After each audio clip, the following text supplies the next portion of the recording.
What's the most painful bone to break? Ribs. Not at the time, but laughing, coughing, sneezing, rolling over in bed is agony for many weeks. I've been told fracturing your pelvis is one of the worst since it's harder to put a cast on it. For me it was the collarbone. Have broken it twice, in 2 different spots, and the first was the most painful. Mostly though with the healing process.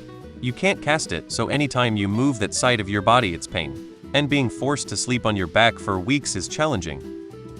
The boner, tailbone, hurts to sit and nothing they can do for it. Never broken a bone, but I worked in an orthopedic clinic. I always dreaded seeing ankle fractures because the screams people gave when we had to set their bone in place for a splint was horrible. I always felt so bad. Neck spine, it would suck if you broke both of your arms. Always hear femur biggest bone requires strongest force to break it, possibly most painful, certainly subjective. As the ER staff explained, there is nothing humorous about breaking your humerus. Pinky toe, probably part of the spine. A break that doesn't paralyze you will probably compromise the spaces allotted to the spinal cord or nerve roots, and then you have fracture pain as well as nerve pain. No thanks. I shattered both elbows. The pain was overtaken by shock and vomiting. Do not recommend. While all bone breaks can yell ouch, the femur steps up to the podium as the heavyweight champ of pain. Haven't experienced any of these myself, but people have described many bone breaks to me, and the ones I've heard most repeated and/or with the most serious dripping tone are collarbone and sternum. Collarbone being from usually sports-related accidents, and sternum being for surgical access. Femur is probably the worst. From my experience, shattering your sternum isn't fun.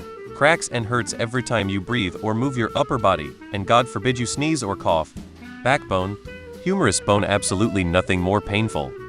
I've only broke my pinky and my arm, both sucked, but weren't terrible. Heel is pretty bad. Been 2 years and it still hurts from time to time. Back, spine bone, dick bone, the femur, broke my right tibia and fibula and my left ankle on 2 separate occasions. Both times the adrenaline kicked in, so fast you barely feel pain, just a weird numbness, like you hit your funny bone times 100. The pain starts later, but in the moment neither time necessarily hurt, but you instantly know you fucked up. Even walked on the ankle and had to get surgery because I basically rotated the bone. I broke 180 degrees in the process. The real pain set in after the surgery. Anesthesia wore off and the nerves they didn't came back online. That sucked pretty bad.